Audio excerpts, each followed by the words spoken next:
How are you? I hope all are doing well and studying well.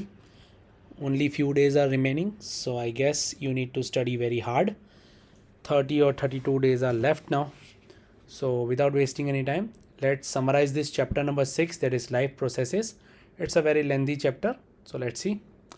Life processes. Introduction. Life.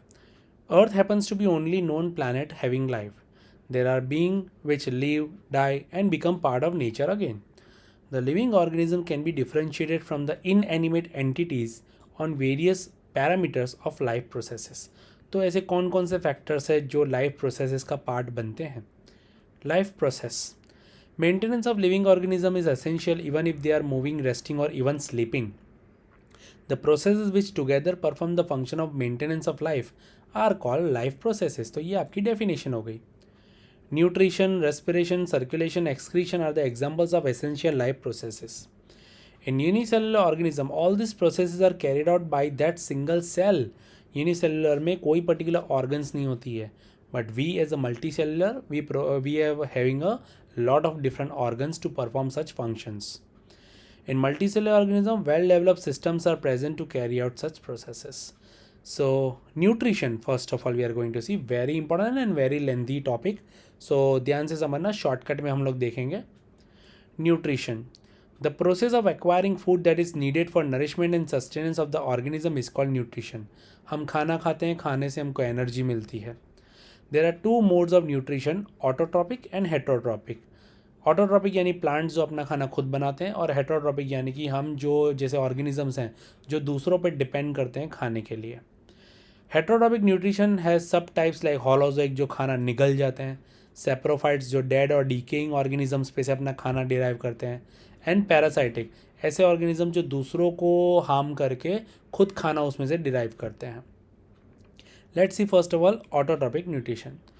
If an organism can nourish itself by making its own food using sunlight and chemicals, such mode of nutrition is called autotrophic nutrition. Plants photosynthesize use light energy are called photoautotrophs. Few bacteria use chemical to derive energy and are also called as chemoautotrophs. तो कुछ कुछ bacterias और कुछ कुछ plants हैं जिनके पास chlorophyll होता है और सनलाइट की मदद से वो अपना खाना खुद बना लेते हैं. Photosynthesis. Photosynthesis is the important process by which food is formed. Plants make food using sunlight and water, which provide nourishment to other organisms and themselves. Chlorophyll, present in the green plant, absorbs light energy. This light energy is used to split water into hydrogen and oxygen. Hydrogen is used to reduce carbon dioxide into carbohydrates. Hydrogen जो है वो carbon dioxide के साथ मिलके carbohydrates बनाते हैं, typically call glucose. Glucose यानी कि हमारा होता है C6H12O6. Chlorophyll is essential for the photosynthesis and stomata facilitates intake of carbon dioxide. तो stomata क्या है?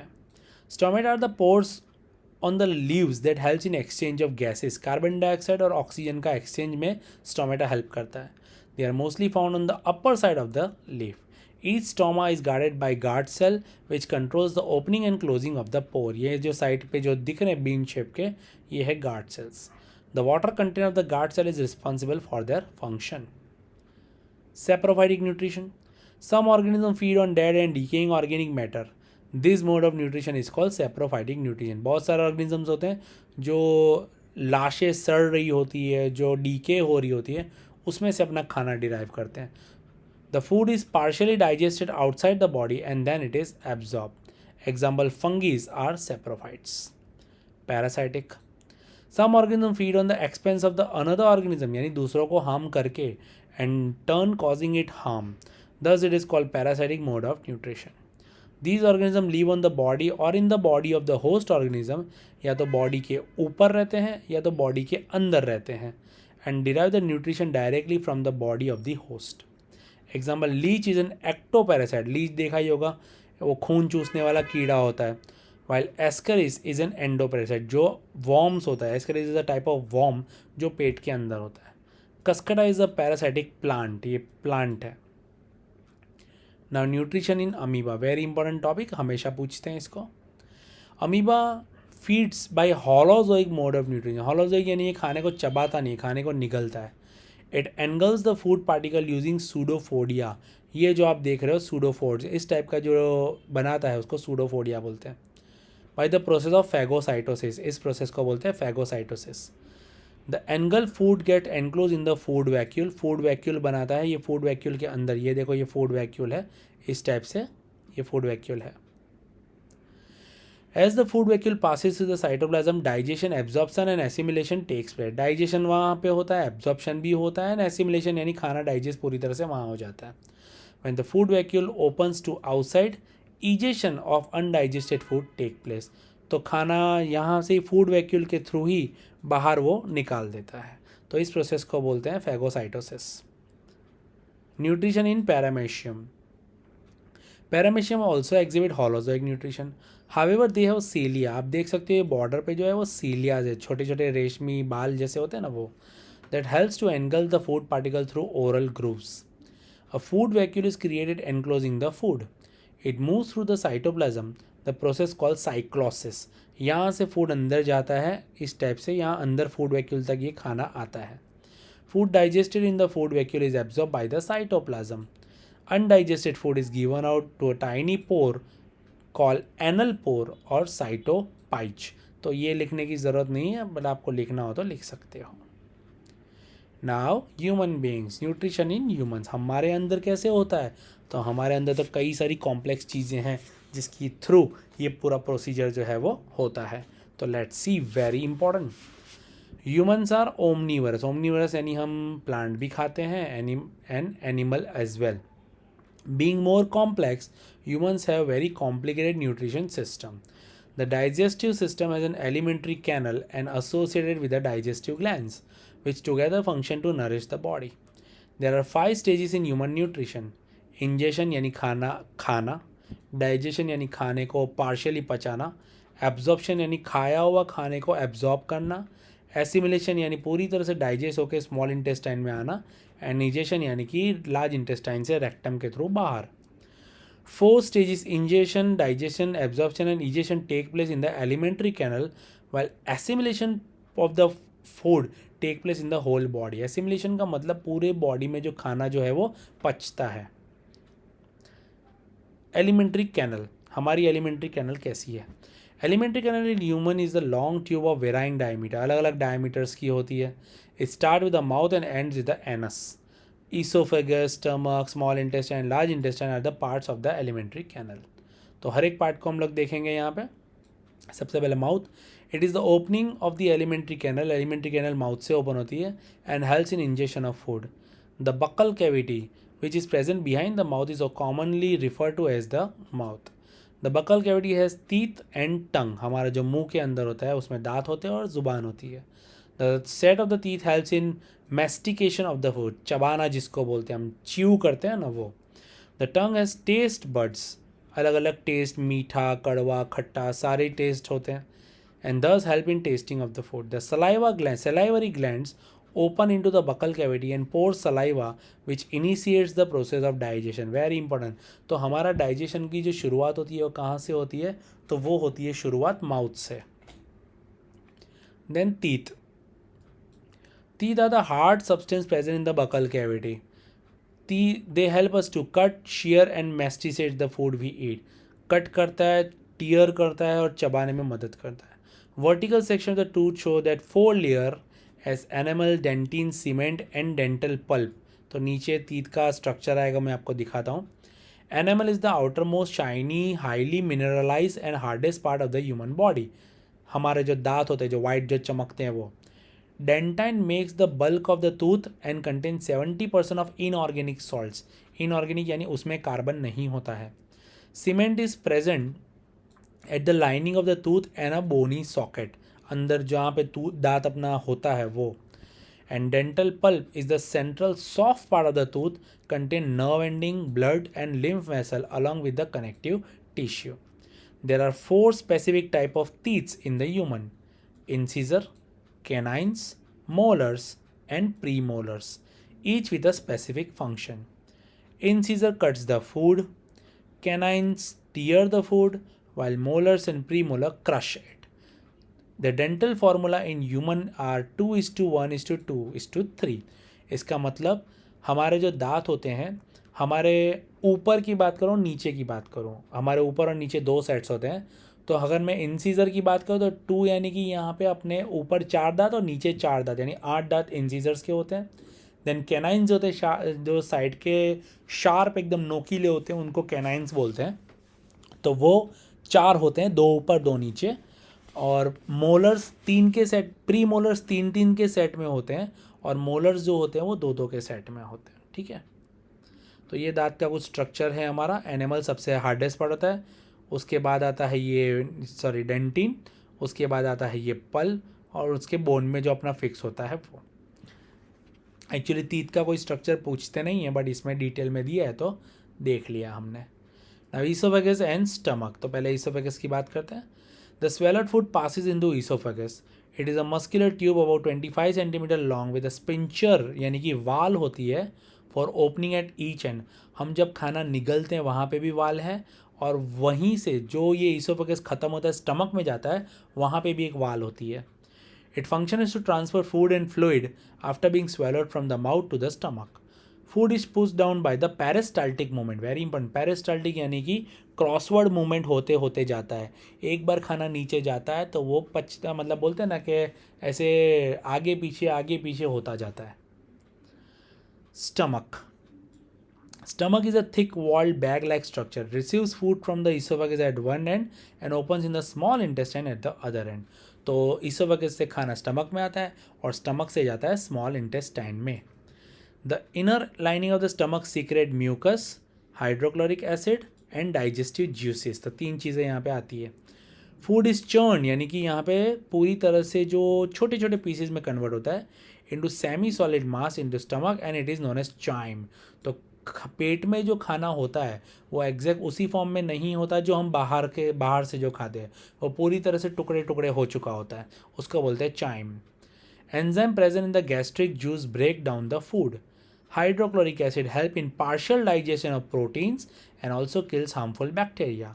Mucus secreted by the wall of the stomach resists the action of the HCl on itself. जो mucus layer होती है along with this जो food के gastric gland जो produce करती है, वो स्टमक की वॉल्स को हाइड्रोक्लोरिक एसिड से बचाती है, क्योंकि हाइड्रोक्लोरिक एसिड का जो पीएच होता है ना वो काफ़ी कम होता है, 1.5 से 4 के बीच में होता है, काफ़ी एसिडिक होता है, तो हमारी स्टमक की वॉल्स को नुकसान हो सकता है, इसलिए म्यूकस उसको प्रोटेक्ट करता है। Now small intestine. The small intestine is the longest part of the alimentary canal, about 20 feet long in humans. It has a region called duodenum, the region which follows the stomach. Then jejunum, it is the middle part, and the ileum is the later region which continue further into the large intestine. तो 3 part है, duodenum, jejunum and ileum. सबसे लंबा part ilium होता है। The internal surface of the small intestine is folded into finger-like projection called villi. A common pancreatic duct from pancreas and liver opens into the duodenum. Very important. duodenum में एक common duct होती है जो pancreas और liver से दोनों से duodenum में आती है। Most of the chemical digestion and absorption food take place in the small intestine. फिर large intestine. Large intestine में क्या होता है? Large intestine human is about 5 feet long. It has 2 regions, colon about 1.5 meter and rectum about 10 centimeter in adults. The region of the large intestine after ileum is called colon, while the last part is called as a rectum, जहाँ से खाना बाहर निकलता है, जो undigested food होता है, जो stool होता है, जो waste product होता है वो बाहर निकलता है, excretion. Colon has 3 regions: ascending colon, transverse colon and descending colon. At the base of the ascending colon, simple small finger-like outgrowth is seen which is known as appendix. हमारी body में appendix का अब कोई भी काम नहीं है, but ये फिर भी एक ऑर्गन है जो बिना किसी काम के भी है। It houses many useful bacteria required for the digestion of food. Rectum opens outside by anus. The anus has internal and external anal sphincter. यानी हम हमारा जो एक्सक्रीशन होते हैं उसको कंट्रोल कर सकते हैं by this sphincter muscles. What is peristaltic movement और peristalsis? A constant wave like movement of alimentary canal right from the oesophagus to the small intestine is called peristalsis. तो ये एक वेव लाइक मोशन होता है continuous जो चलता रहता है, जिसकी वजह से खाना जो है कभी भी अटकता नहीं है, वो नीचे जाता रहता है। हम लोग अगर लेटे लेटे भी खाना खाएंगे ना तो भी वो खाना सीधा पच ही जाएगा, वो नीचे चला ही जाएगा। Muscles present in the wall of the alimentary canal are responsible for the peristalsis. This movement helps to push the food through the alimentary canal. तो हमारी मसल्स जो होते हैं एलिमेंट्री कैनल में वो इस चीज़ को पुश आउट करते हैं. Now digestive glands. Several glands produce digestive juices that help in the digestion of food. Salivary gland, gastric gland, liver gland, gallbladder, pancreas are few to name. Salivary gland secretes saliva which initiates digestion in the mouth itself. Gastric gland present in the walls of the stomach secrete hydrochloric acid and enzyme pepsin. The liver secretes bile, ये एक juice है, bile juice है, which is stored in the gallbladder. Bile helps in the digestion of fats. The pancreas secrete many digestive enzyme and its secretion is called pancreatic juice. तो pancreas कई तरह के digestive enzyme produce करता है और इसको बोलते हैं pancreatic juice. Enzyme like trypsin, chymotrypsin, lipase, amylase, etc. are present in the pancreatic juice. तो ये सारे जो होते हैं प्रोटीन्स के लिए ये कीमोट्रिप्सिन एंड ट्रिप्सिन प्रोटीन्स के लिए, लाइपेज फैट्स के लिए और एमिलेज कार्बोहाइड्रेट्स के लिए है जो इनको डाइजेस्ट करते हैं. नाउ पेनक्रियास के बारे में डिटेल में देखते हैं. The pancreas a long flat gland present behind the stomach in the human. Stomach के पीछे की साइड होता है. It is one of the major digestive gland and it is of mix nature. Very important, इसको antagonist in nature भी बोलते हैं. Endocrine gland as well as exocrine gland. तो ये दोनों ही ग्लैंड का काम करता है. एंडोक्रीन ग्लैंड का मतलब क्या है? इट सीक्रेट्स टू हार्मोन जो ब्लड के अंदर अपने हार्मोन रिलीज करता है, इंसुलिन एंड ग्लूकेगॉन. हम जानते हैं इनके बारे में, शुगर लेवल को जो कंट्रोल करते हैं. बढ़ी हुई शुगर होती है, ज़्यादा शुगर होती है तो इंसुलिन कंट्रोल करता है, और कम शुगर होती है तो शुगर लेवल को बढ़ाने के लिए ग्लूकेगॉन कंट्रोल करता है. As an exocrine gland, it secretes pancreatic juice, which is nothing but a mixture of many digestive enzymes. The digestive enzymes secreted by pancreas include trypsin and chymotrypsin and proteinase, which digest proteins. It also includes amylase, which digest starch content of the food. Pancreatic lipase are the pancreatic enzyme that helps in the digestion of fats. So very important this one. ये है अपना pancreas. Now holozoic nutrition. The mode of nutrition in which animal take their food as a whole. चबाया नहीं जाता, पूरा निगल लिया जाता है, इसको बोलते हैं holozoic nutrition. In holozoic nutrition, food passes through 5 steps: ingestion, digestion, absorption, assimilation and egestion. Now physiology of digestion. Mechanical digestion of the food takes place in the buccal cavity where the teeth masticates the food, saliva get mixed and turn into bolus. Bolus यानी कि पूरा वो बोल जैसे convert हो जाता है, निवाला जैसा बन जाता है.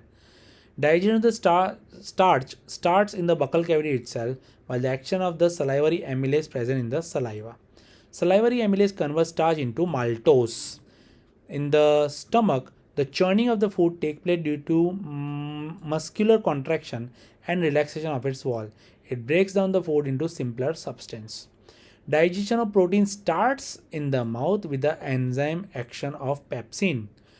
Proteins are broken down into smaller fragments by peptides by the action of pepsin. तो proteins का digestion partially stomach में होता है. The bolus, after mixing with the gastric juice, turns into fine soluble form known as chyme. Chyme enters into the small intestine where the complete digestion takes place due to the action of various enzymes present in the pancreatic juice, bile and intestinal juice.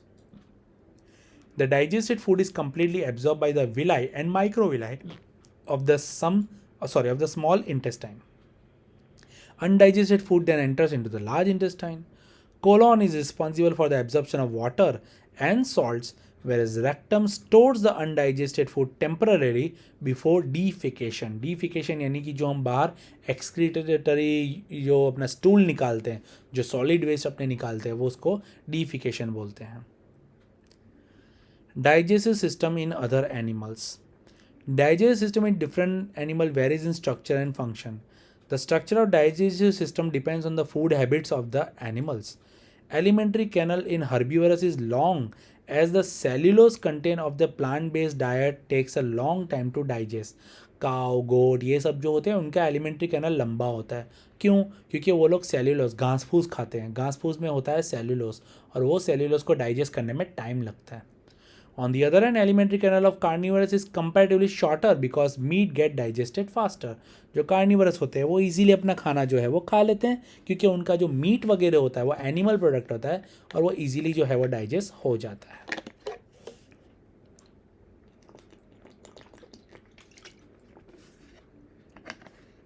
Anatomy of the digestive track. कि अपना digestive track कितना लंबा है already हम लोग ये देख चुके हैं, तो इसको वापस से हम लोग देखेंगे नहीं. रोल ऑफ HCl देख लेते हैं. Hydrochloric acid in the stomach is secreted by the gastric gland present in the wall. Its pH is 1.5 to 3.5 के बीच में होता है. This acid serves the following function. क्या क्या काम करता है ये एसिड?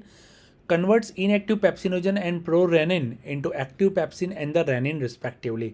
रेनिन नहीं लिखोगे चलेगा, टेक्स्ट बुक में नहीं दिया है. पेप्सिनोजन को पेप्सिन में कन्वर्ट करता है. जो पेप्सिनोजन इनएक्टिव होता है तो ये HCl के प्रेजेंस में ये एक्टिव हो जाता है.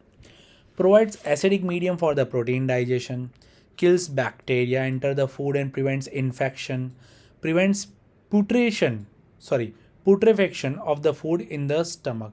Putrefaction यानी उसको बासी नहीं होने देता, जो खाना जो डीके होना शुरू हो जाता है वो नहीं होने देता. तो एसिड इसका putrefaction जो है वो बचाता है.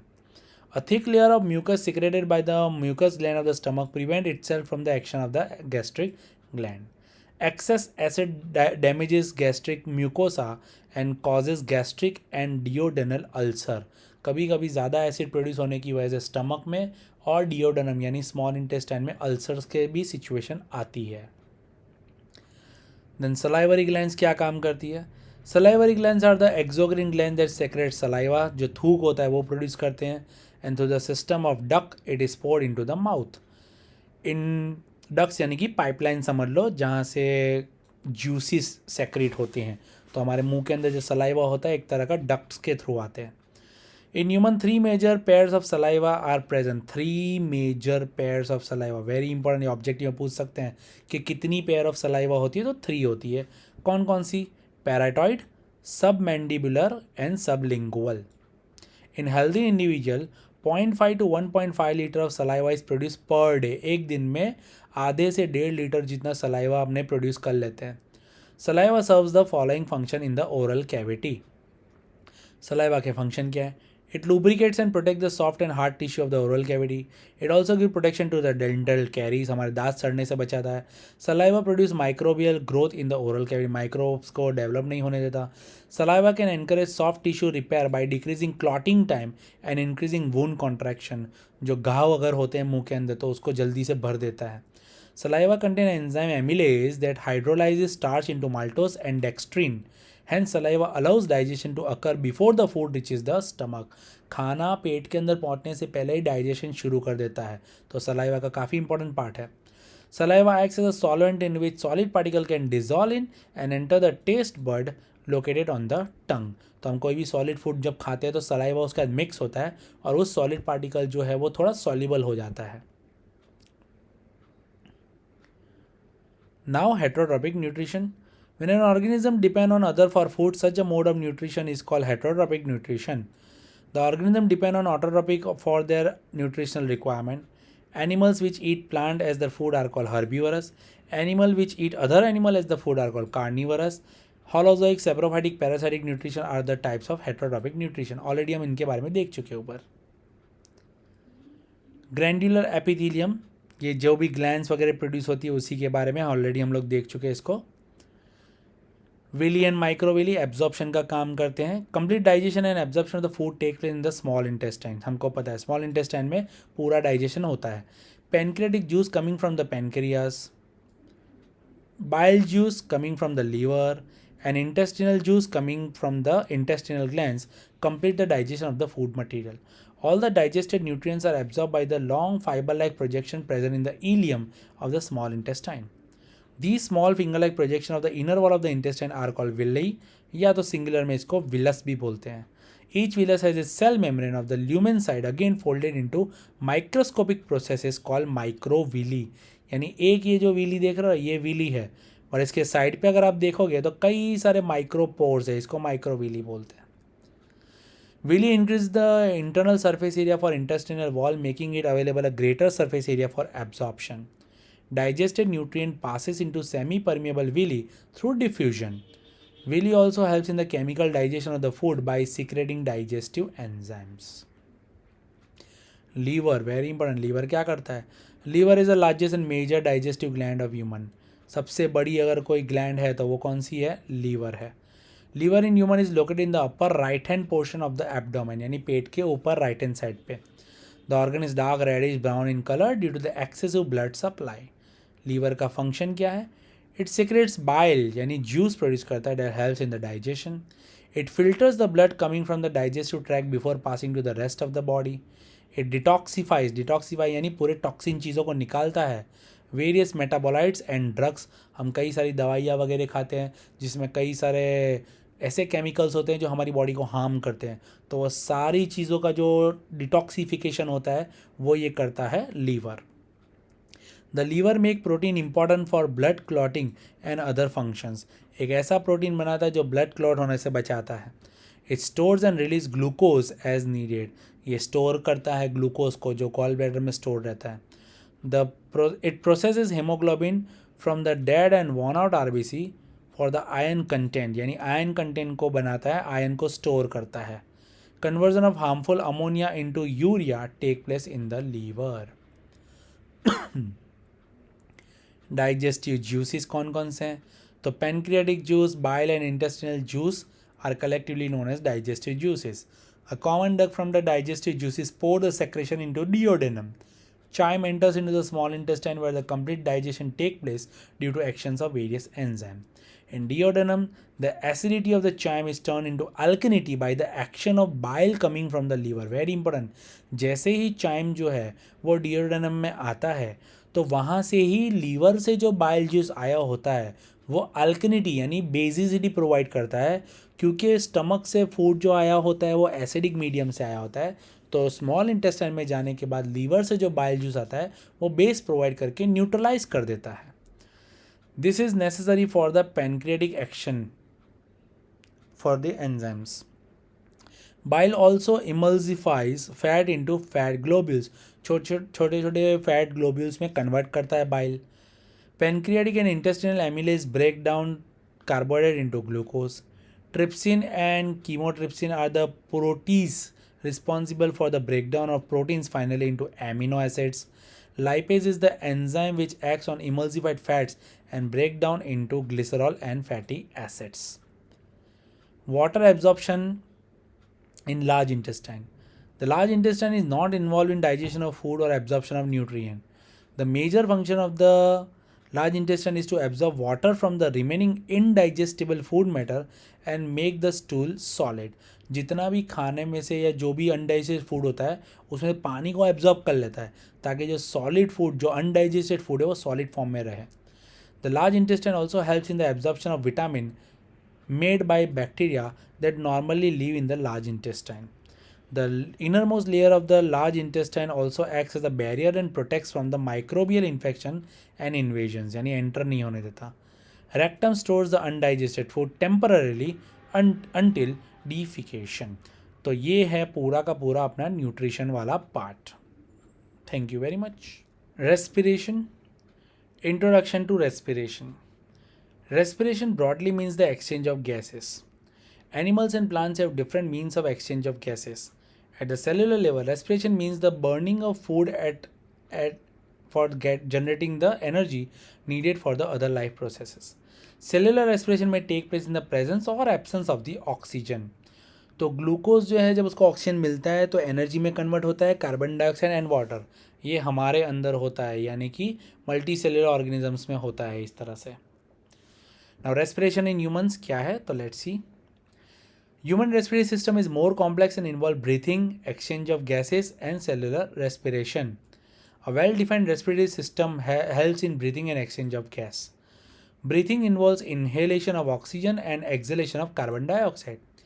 The gaseous exchange takes place in the lungs and oxygen is supplied to all the cells of the body. Cellular respiration takes place in each and every cell. हर एक सेल में cellular respiration होता है जो होता है mitochondria में. हमारी respiratory system क्या है?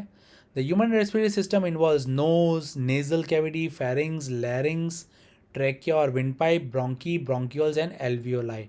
ये हमारे ह्यूमन रेस्पिरेटरी सिस्टम के पार्ट्स हैं। Bronchioles and alveoli are close in the pair of lungs, ये लंग्स के अंदर होते हैं। रिब केज, जिसको हम लोग फेफड़े भी बोलते हैं, ऊपर की जो रिब केज होती है, जो हड्डी होती है, वो muscles associated with the rib cage and diaphragm all help in the inhalation and exhalation of the gases. हम जब सांस लेते हैं तो हमारा डायफ्राम ऊपर नीचे होता है। Exchange of the gases take place between an alveolar surface and the surrounding blood capillary और ब्लड वेसल्स। तो हमने देखा है जो हम ऑक्सीजन लेते हैं वो लंग्स में अंदर जाके एल्वियोलर सैक तक पहुंचता है, और वहाँ से जो हमारा ब्लड है वो छोटी छोटी कैपिलरी से कन्वर्ट होके ब्लड वहाँ से लेता है और हार्ट में पल्मोनरी वेन्स के थ्रू पहुँचाता है, और हार्ट से ब्लड जो है वो पंप होके हर एक सेल तक पहुँचता है। Alveoli provide a large surface area for the exchange of gases. Now physiology of respiration, किस तरह से respiration होता है। Breathing in human is facilitated by the action of internal intercostal and external intercostal muscles attached to the ribs and the diaphragm. When the dome-shaped diaphragm, dome यानी थोड़ा ऊपर से curve, contracts and become flattened and the rib cage is expanded, जब हम सांस अंदर लेते हैं तो डायफ्राम फ्लैट हो जाता है और हमारे जो रिब केज है, जो हमारे जो पसलियां हैं, वो बाहर की तरफ फूलती है। Due to the action of intercostal muscles the volume of the lung increases, pressure there drops down and the air from the outside gushes in, यानी अंदर एयर जाती है। This is called inhalation. To exhale, exhale कैसा होता है। Diaphragm relaxes, diaphragm dome shape का curve हो जाता है वापस, become dome shape again. Chest cavity contracts, हमारे जो हमारे रिब के जो पसलियाँ होती है वो अंदर की तरफ जाती है सांस जब हम छोड़ते हैं। Due to the action of intercostal muscle the volume inside the lung decreases, pressure increases and the air is force out of the lungs. Air इस तरह से लंग्स से बाहर निकलती है। Inhale air increase the concentration of oxygen in the alveoli, so oxygen simply diffuses into the surrounding blood vessel. जब हम सांस लेते हैं तो एल्वियोलर सैक यानी कि लंग्स के अंदर ऑक्सीजन भर जाता है, तो ऑक्सीजन सप्लाई ज़्यादा होता है। Blood coming from the cell has more concentration of carbon dioxide than outside air, and thus carbon dioxide simply diffuses out of the blood vessel into the alveoli. जब हम सांस छोड़ते हैं तो कार्बन डाइऑक्साइड बाहर निकल जाता है। Thus, breathing takes place due to combined action of intercostal muscles and diaphragm, while the exchange of gases takes place due to simple diffusion. Inhalation and exhalation. The process of taking air is rich in oxygen is called inhalation. Similarly, the process of giving out rich carbon dioxide is called exhalation. One breath comprise one inhalation and one exhalation. एक breath यानी कि एक अंदर सांस लेना और एक सांस बाहर छोड़ना. A person breathes several times in a day. The number of times a person breathes in 1 minute is termed as his breathing rate. Normally 72 से 70 जितना breathing capacity इंसान की 1 मिनट में होती है round about. Diffusion. Diffusion is the movement of molecule from higher concentration area to the lower concentration area without spending energy. तो जहाँ पे ज़्यादा अमाउंट ऑफ कार्बन डाइऑक्साइड होगा लंग्स के अंदर तो बाहर की तरफ चला जाएगा, और ऑक्सीजन जो बाहर ज़्यादा है तो वो अंदर की तरफ चली जाती है। Cellular respiration. Cellular respiration is a set of metabolic reaction occurring inside the cell to convert biochemical energy obtained from the food into the chemical compound called adenosine triphosphate, ATP बनता है, which is the energy currency of the cell. ये हमको energy provide करता है. Metabolism refers to the set of the chemical reaction carried out for the maintaining the living state of the cell in an organism. This can be divided into two categories. First catabolism and दूसरा anabolism. तो catabolism क्या है? Is the process of breaking molecule to obtain energy, और दूसरा anabolism क्या है? The process of synthesising all compound require by the cell. तो पहले तो मॉलिक्यूल्स को ब्रेक करना ताकि एनर्जी मिले, और दूसरा के जो कंपाउंड्स बने उस जो नए कंपाउंड्स बने वो हर एक सेल तक पहुंचाना. Therefore respiration is the catabolic process which breaks large molecule into smaller one, releasing energy to fuel the cellular activity. Glycolysis, Krebs cycle and electron transport chain are the important processes of the cellular respiration. तो ये बहुत detail में इसमें जाने की ज़रूरत नहीं है, बट याद रख सकते हो. नाउ एरोबिक रेस्पिरेशन नाम से ही पता चलता है कि जिसमें एयर का प्रोपोर्शन ज़्यादा चाहिए. Aerobic respiration is the process in which the food, that is glucose, is converted into energy in the presence of oxygen. The general equation of aerobic equation is the given by glucose plus oxygen gives carbon dioxide plus water plus energy. This type of respiration takes place in animals, plants and other living organism. Respiration in lower organism, उनमें किस तरह से होता है ये? Lower organism lack the sophisticated system like lungs और alveoli. हमारे अंदर होता है, लोअर ऑर्गेनिजम्स में नहीं होता है. Respiration in them takes place by the simple exchange mechanism. Animal like earthworm exchange the gas through their skin. Fishes have gills for a gaseous exchange. Insects have tracheal system, which is a network of tubes through which air circulates and the gases exchange take place. Frog breathe through skin when in water and through the lungs when on the land. तो अलग अलग organisms अलग अलग तरह से अपना जो है रेस्पिरेशन करते हैं. हमारे अंदर रेस्पिरेशन मसल्स में कैसे होता है? ये कंप्लीट पूरी तरह से ग्लूकोज का ब्रेकडाउन नहीं होता. Respiration in muscles can be anaerobic when there is not enough oxygen. हमारे मसल्स थक जाते हैं. Glucose get break down to carbon dioxide and lactic acid. Lactic acid form होता है. This result in the accumulation of lactic acid that makes the muscle sore. हमारे muscles को नुकसान पहुंचाते हैं. This type of anaerobic respiration is known as lactic acid fermentation. What is ATP? It is the energy currency of the cell. ATP stands for adenosine triphosphate. This molecule is created as the result of reaction of photosynthesis and respiration. The three phosphate bonds present in the molecule are high energy bonds, and when they are broken, large amount of energy is released. तो ये जो है वो such released energy is then used for the other metabolic reaction. भागना दौड़ना करना इन सब में काम लगता है. Respiration in plants में क्या होता है? Unlike animals and human, plants do not have specialized structure for gaseous exchange. They have stomata present in the leaf and lenticles present in the stem, which are involved in the gaseous exchange. Compared to animal, plant root, stem and leaf respire at the very low rate. हम काफ़ी fast सांस लेते हैं, plants ऐसा नहीं करते. Transpiration is the process. Transpiration is the biological process in which water is lost in the form of water vapor from the aerial parts of the plant. जो हवा में parts होते हैं उसमें से. This process occur mainly through the stomata where the exchange of gases, यानी oxygen and carbon dioxide occurs. Transpiration helps in the transportation of water from the roots to the upper part of the plant, and this is explained by transpirational pull theory. हमने देखा है कि किस तरह से suction force होता है जिसकी वजह से जो नीचे रूट्स में पानी होता है वो ऊपर लीव्स तक जाता है.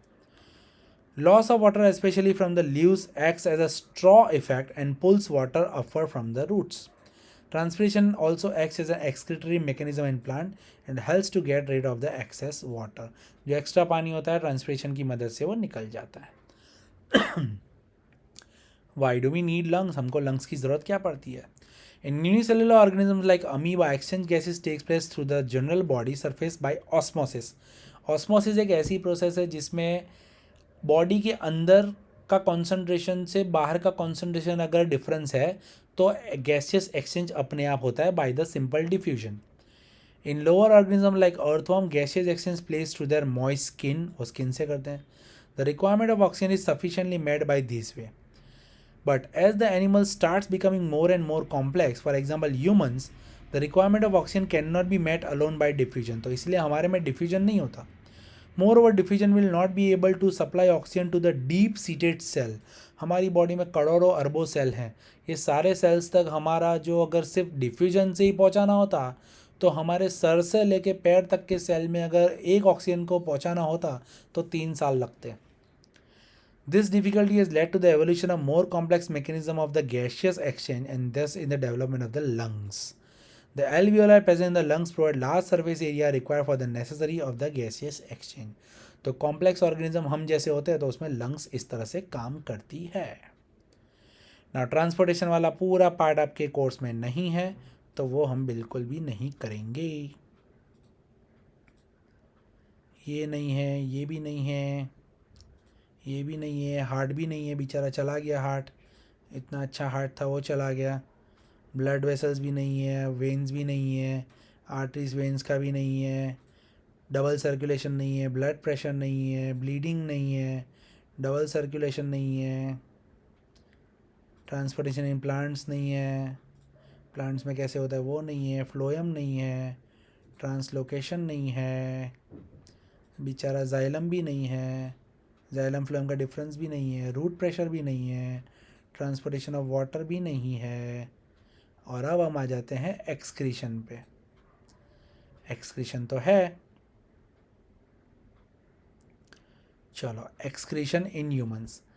Excretion excretion is the process of removal of metabolic waste material and other non useful substance। हमारी बॉडी में जो भी वेस्ट मटेरियल प्रोड्यूस होता है वो सब हम एक्सक्रीशन से बाहर निकाल देते हैं। Organisms like animal have the advanced and specialized system for excretion, but plants lacks the well-developed excretion system like that in the animals। Animals में अच्छा खासा excretion system होता है, plants में नहीं होता है। They do not have special organs for excretion and thus excretion of the plant is not so complex। Excretion in unicellular organism, unicellular में क्या होता है? In unicellular organisms such as amoeba and bacteria, waste product is removed। Unicellular organism like amoeba and bacteria में excretion through tiny organelles called the contractile vacuole। इनमें food vacuole होता है, food vacuole या contractile vacuole होता है, जिसके through जो है वो पूरा का पूरा जो इनका वेस्ट प्रोडक्ट होता है वो निकल जाता है। Undigested food in the unicellular organism is excreted when the food vacuole merges with the general body surface and open it outside। हमारे ह्यूमंस में कैसा होता है, तो very important.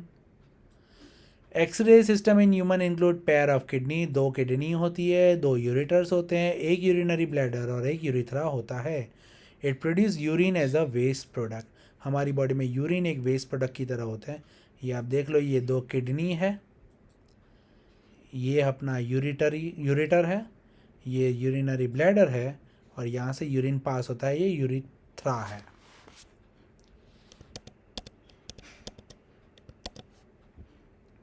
Kidneys, a pair of kidney are the main excretory organ of the body। They are basically the filtration unit in the human body। हमारी body का पूरा कचरा जो साफ करती है वो किडनी करती है। Each kidney is made up of tiny filtration unit called nephrons। Very important। Kidney perform crucial function like, kidney क्या काम करती है? फिल्टरिंग वेस्ट मटेरियल, मेडिकेशन जो हम दवाई वगैरह खाते हैं, toxic substance from the blood, blood में से ये सब सारी चीज़ें साफ करती है। रेगुलेशन ऑफ ऑस्मोलैरिटी, यानी कि fluid balance of the body. हमारी बॉडी में जो भी फ्लूइड होता है, पानी या दूसरे जो तत्व होते हैं, उन सारी चीज़ों को ये मेंटेन करता है। Regulation of ion concentration in the body, ions को मेंटेन करता है। हमारी बॉडी में कई तरह के आयन्स जो नेसेसरी होते हैं वो उसको मेंटेन करता है। Regulation of pH, regulation of extra cellular fluid volume, secreting hormones that helps in the production of red blood cells, promote bone health and regulate blood pressure। ये सारी चीज़ें जो है वो किडनी करती है। नाउ नेफ्रॉन क्या करता है, very important. Nephron are the structural and functional unit of kidney. Kidney एक ऑर्गन है और उस ऑर्गन के एकदम छोटे छोटे टाइनी ट्यूबल्स, 10 लाख से ज़्यादा एक किडनी में नेफ्रॉन होते हैं। तो वो एक नेफ्रॉन का काम करता है वो देखते हैं। Each kidney had millions of nephron and forms the basic and structural and function unit of kidney। Each nephron has two parts, Malpighian body and renal tubule। Malpighian body is made up of cup-like structure called Bowman's capsule। ये देखो, ये वाला जो है ना structure, इसको बोलते हैं Malpighian tubule। ये पहला part, which encloses the bunch of capillary called glomerulus। इसके अंदर ये कई सारी कैपिलरीज है, ये देख सकते हो, तो ये है glomerulus। They together filter waste material along with many useful substance. यहाँ पे वेस्ट मटेरियल फिल्टर होता है और कई यूजफुल सब्सटेंस जो है वो बाहर वापस रीएब्जॉर्ब होते हैं। Renal tubule is the region called PCT, proximal convoluted tubule, loop of Henle, and DCT, that is distal convoluted tubule. आप देखो, ये वाला जो पोर्शन है वो PCT है, ये वाला जो है वो DCT है, और ये जो आपको देख रहा है ये जो हिनले लूप, ये जो कर्व है ना वो हिनले लूप है, ठीक है। This region absorb back useful substance into blood and also filter remaining waste substance. The output from nephron is called urine. हमारी बॉडी एक दिन में 180 लीटर जितना यूरिन जो है वो फिल्टर करती है, और उसमें से ब्लड जो है वो फिल्टर करती है, और उसमें से ये यूरिन बन के तैयार होती है वो 1 से 2 लीटर होता है एक दिन में। Hemodialysis, what is hemodialysis? When the kidney fails, कभी कभी किडनी खराब हो जाती है, It results in a lot of complications, and due to compensate this situation, technology called dialysis has been developed. It uses machine filter called the dialyzer or the artificial kidney. This is to remove excess water and salts, to balance other electrolytes in the body, and to remove waste products of the metabolism. Blood from the body is removed and flowed through the series of tubes made up of semi-permeable membrane. The dialytic fluid on the other side of the membrane which draws impurity through the membrane. आप देखो ये structure है, ये dialyser है, ये dialyser है. Blood यहाँ से बाहर निकाला जाता है, पंप करके ये डायलाइज़र में जाता है, यहाँ फिल्ट्रेशन होता है, यहाँ पे ब्लड क्लॉट ना हो इसके लिए कुछ यहाँ पे डिवाइसेस रखे होते हैं, यहाँ से पास ऑन होके इधर फिल्टर होके फिर वापस, और ये अगेन यहाँ से बॉडी के अंदर. यानी ये पूरा चैनल है इस तरह से बॉडी के अंदर. तो इस तरह से पेशेंट जो होता है उसको क्लीन ब्लड जो है वापस से मिलता है. एक्सक्रीशन इन प्लांट्स में कैसा होता है? The cellular respiration, photosynthesis and other metabolic reaction produce a lot of excretory product in the plant. Plant कई सारी चीज़ें करता है, रेस्पिरेशन करता है, फोटोसिंथेसिस करता है, तो कई सारे मेटाबॉलिक वेस्ट भी प्रोड्यूस होता है. कार्बन डाइऑक्साइड सबसे पहले, carbon dioxide excess water produce during respiration and nitrogenous compound produce during protein metabolism are the major excretory products in the plant. Plant produce two gaseous waste products, oxygen during photosynthesis and carbon dioxide during respiration. Plants रात को भी respiration करते हैं, या रात को यानी दिन में भी respiration करते हैं, तो उसमें भी कार्बन डाइऑक्साइड उन लोग को चाहिए, बट दिन में फोटोसिंथेसिस होता है, इसलिए कार्बन डाइऑक्साइड जितना वो लोग प्रोड्यूस करते हैं रेस्पिरेशन के टाइम पे उतना रीअब्जॉर्ब हो जाता है. Excretion of excretion of gaseous waste in plant takes place through the stomatal pores on leaves. Oxygen released during photosynthesis is used for respiration, while carbon dioxide released during respiration is used for the photosynthesis. यानी carbon dioxide का तो कोई problem है ही नहीं, जितना carbon dioxide respiration में produce करता है प्लांट उतना वापस फोटोसिंथेसिस के टाइम पे यूज़ हो जाता है. Excess water is excreted through the transpiration. पानी जो होता है वो ट्रांसपिरेशन के थ्रू निकल जाता है. Organic byproducts generated by the plant are stored in the form of different parts. The gum, oil, latex, resin, etc. are some waste products stored in the plant like the bark, stem, leaf, etc. आप देख सकते हैं ये सब different, ये latex है, यहाँ पे ये इस टाइप से चिपचिपी चीज़ें जो होती है ना, गम, रेजिन, ये सब है. Eventually plant shed off this parts, तो इस तरह से प्लांट में से निकलता रहता है. Few examples of excreted substance of plants are oil produced from oranges, eucalyptus, jasmine, latex from the rubber tree, papaya tree, and gum from acacia. Sometimes plant even excrete into the soil. Soil के अंदर भी कुछ कुछ चीज़ें जो है वो excrete कर देता है. So that was all regarding chapter number 6. पूरा शॉर्टकट में हमने नोट्स देखा, बट काफ़ी डिटेल में इसमें पूरा दिया हुआ है, तो इसको अच्छे से रिवाइज करना. Thank you very much.